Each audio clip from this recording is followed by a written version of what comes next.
Student, 12th standard chapter 2ல example 2.23ல second sums complete பண்ண போறோம். let 1 plus I root 3 polar formula complete பண்ண சொல்றாங்க. polar formula நம்ம formula தெரியும். r into cos theta plus I sin theta. r value கண்டுபிடிக்கணும், theta value கண்டுபிடிக்கணும். சரி, okay. First value x value, i யோட கோஎஃபிஷியன்ட் y வேல்யூ நமக்கு தெரியும் காம்ப்ளெக்ஸ் நம்பர்ல. ஓகே, இப்போ r வேல்யூக்கு என்ன பண்ணோம்? ரூட் ஆஃப் x ஸ்கொயர் பண்ணுங்க, y டைம்ஸ் ஸ்கொயர் பண்ணுங்க. 1 ஸ்கொயர் பண்ணால் 1, ரூட் 3 ஸ்கொயர் பண்ணால் 3, 1 + 3 4, 4 ரூட் எடுத்தால் 2, r value 2.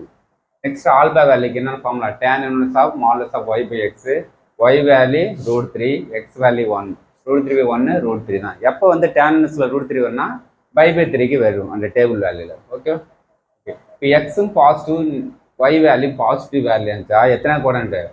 It lies on first quadrant. First quadrant அந்த முன்னாடி தீட்டா ஈக்குவல் டு ஆல்பா. இப்போ ஆல்பா வேல்யூ முன்னாடி கண்டுபிடிச்சோம் 5/3. அப்போ தீட்டாங்கன்னா 5/3 யூஸ் பண்ண போகிறோம்.